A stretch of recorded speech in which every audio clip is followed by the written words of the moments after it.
Welcome to a spooky video. Oh, what's that? You expected the fourth and final part to my portrait drawing series? Guess I tricked you. But I am working on that, so don't worry, I'm still making that one. But since it's Halloween, I thought I would do something thematic. And what is spookier than allowing your life to be decided by the roll of a die? That's right, I'm talking role-playing games, where you create fantastical scenarios and invent characters whose path is determined by random numbers on some dice. And what better way to celebrate monstrous rolls than with a monstrous dice tower? Join me as I handcraft a dice tower that at best will leave your enemies shaking with fear, but at worst will leave your own life hanging in the balance. And ignore the fact that I filmed the rest of this like 2 months ago. It takes a long time to make pottery. There's like a drying period, and then like for firing and stuff you need to wait, and then glazing and firing again.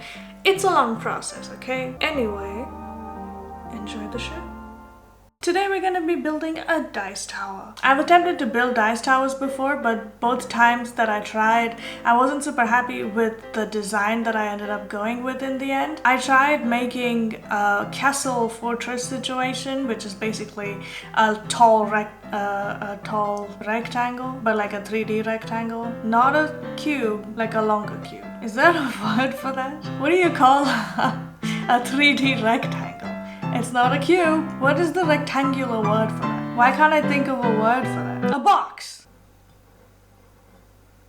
A box. I wanted it to look kind of like a fortress with a dragon guarding it, but it ended up looking just kind of like a box with a brick inlay. Surprisingly, the actual dice tower functionality of it was easy enough to build. I was able to get a die to roll all the way out of the tower. Unfortunately, I also used a d6 as the size reference for how big the opening on the top needed to be, and then the space between all the rungs and everything, which if you're playing any game that requires more than just a basic d6 is not gonna work, especially if you're using d10s and d20s. So I had to give up on that dice tower anyway. It wouldn't have worked for the kind of dice tower that I wanted to build, which was any die can go in, like a regular dice tower. So today I will be attempting a third time to make a dice tower. I want it to look visually a lot more interesting than the ideas that I had before, and I also obviously want to make it work with any set of like standard size D4 to D100s. So I looked around quite a bit for what kind of design I wanted to make this dice tower. I was going through artists that I follow for like inspiration, and I came across the Monster Inn, who makes incredible monster themed mugs. Their designs are incredible. They look awesome, they look gory, gruesome, hideous, but like in a good way. And I was like, you know what, that's a great idea. I'm gonna make a monster tree dice tower. The general idea is to have a tree with branches coming off the top and roots coming out the bottom, and I want a giant like gaping mouth with teeth where the die will roll out. And I was also thinking of adding a tongue that the die will like roll over and then onto the table. I think my biggest problem with this is going to be the actual like die rolling mechanic. I don't have a solid idea for how I'm gonna do that. At the moment, my idea is to first build the base like cylinder that the tree will be, cut it in half once it's leather hard, build all the pieces inside, and then stick it back together, and then finish building the rest of the tree. I am, however, worried about that because I don't know if things will align when I stick them back together. I'll figure this out as I go along.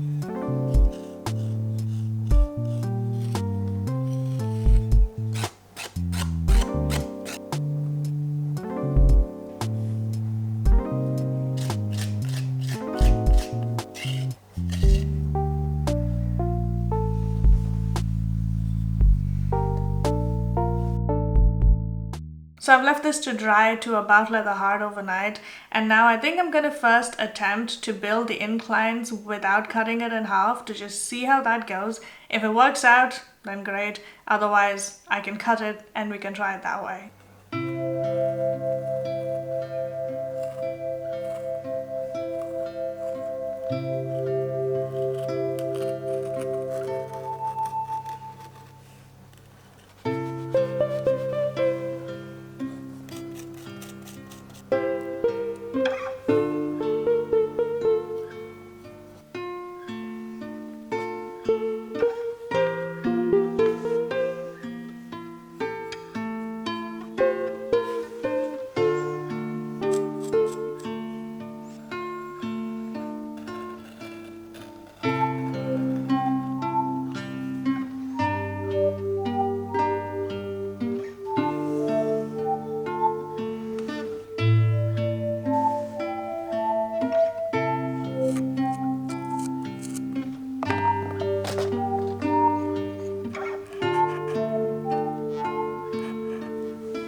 I'm so happy with how this has turned out. I think it looks awesome. A few things. My initial idea was to have a bunch of branches on the top, but I ended up running out of clay towards the end, so I gave up on the branches and ended up making just like a tree stump, which I think still works out pretty good. The second thing is I did use a D20 as the size reference this time, so I made sure that even that size of die can roll through. Problem is, I did not account for shrinkage. I totally forgot about that. I don't know how I forgot about it, but I forgot that the clay shrinks, like significantly, while it's drying, while it's in the kiln, and when you glaze it. So I'm not sure if it's gonna continue working as well as it did when I tried it while we were building it. So, yeah, I guess I'll have to find out if this was a massive waste of time or if you can only roll really tiny die in there. But anyway, off to fire, off to glaze, and I'll see you when it's done. And so, after weeks of waiting and painting, we have arrived at our final destination. Behold, the fruit of my labor.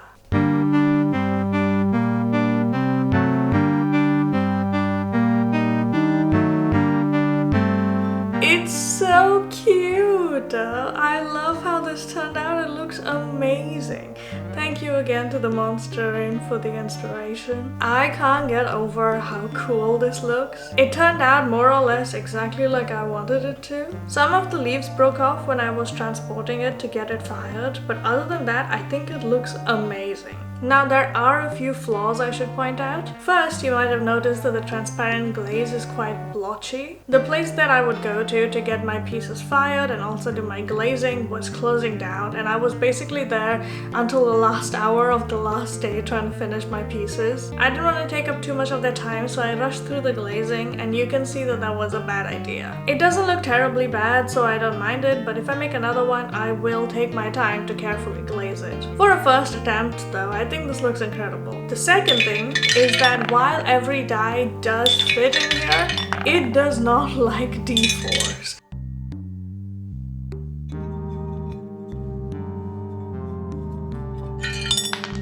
It does not like pyramid-shaped die, so I need to keep that in mind next time as well. Apart from that, this was super fun to make and I love the end result. Now that I know that I can make something like this, I will probably make another dice tower in the future, maybe a little bit bigger so that there's more space for the dice to roll. Which brings us to the end of the video. Thank you so much for watching all the way through, and I'll see you next time. Happy Halloween!